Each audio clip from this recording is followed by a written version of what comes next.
Peggy 3.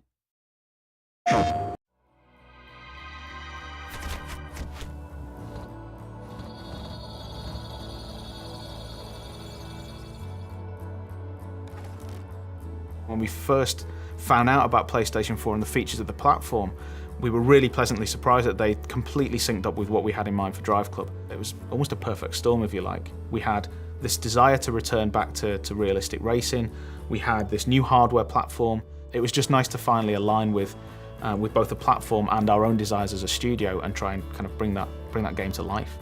One of the things that we really liked was this idea that this was for an integrated, social generation of gamer who are now used to immediacy, connectivity, and an untethered relationship with their video games, where they are in touch with those game worlds when they're on the bus, when they're at work, 24/7. We've taken everything that we've seen from the massive rise of social networks since the last console cycle, and really that's become a core pillar of what PlayStation 4 is all about.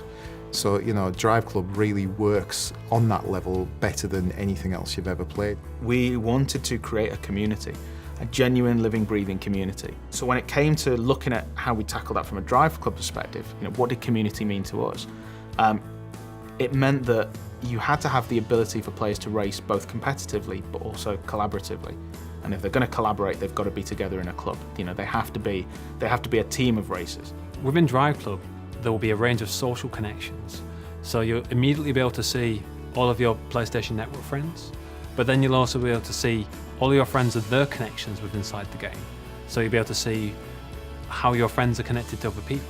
But we'll essentially make it very easy using the social connection feature to be able to find the perfect club for yourself.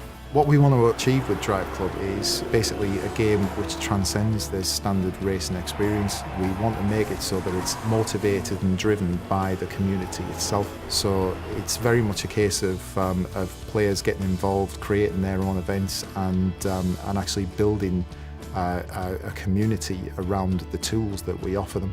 So at the core of DriveClub, you have the ability to, anything that you do in the game, any time that you set, any score that you set, you can bundle that up as a challenge and then send it to friends, club mates, even complete strangers. You know, you can pass this data on to them and say, look what I did, I dare you to beat it. Challenges are not just to send and forget. Basically, you're put into a leaderboard with those people, and so for the set duration of the time of the challenge, you can compete to sort of better yourself. In addition, once the challenge has been sent out, if people like that challenge, they can start competing in it or even forward it on to their friends, and so there's an opportunity for those challenges to go viral.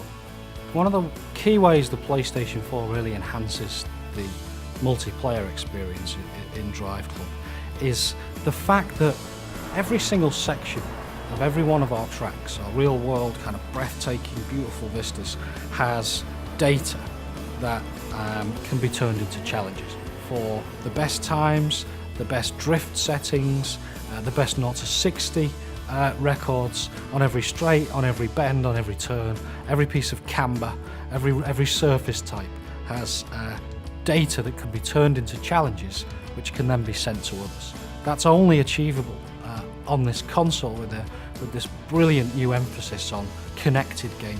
DriveClub isn't a professional racing series. This isn't Formula One or IndyCar or anything like that. This is just a bunch of people that love cars, that love racing, that want to compete together, collaborate together, that just want to turn up to a location and just put their tyres on the asphalt, you know?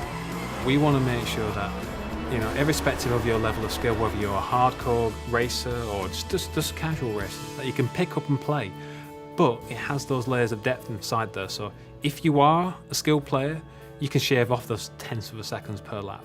But if you are a casual player, you can pick it up and play and still post a good lap time. We want people to be able to pick up the car and go, this is fun, I can tell the difference between that car and get around this corner, look at me drift, isn't it brilliant? You know, we've just expanded the model to the point where it's easy access, but difficult to master. It's very much a case of everything that we do in this game is going to make the player feel cool.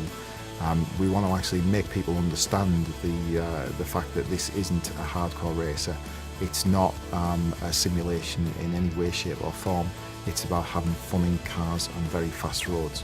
And of course, you know, being able to actually send out that information and buy cool videos, screenshots, and even sharing it to things like Ustream and the like is absolutely integral to that.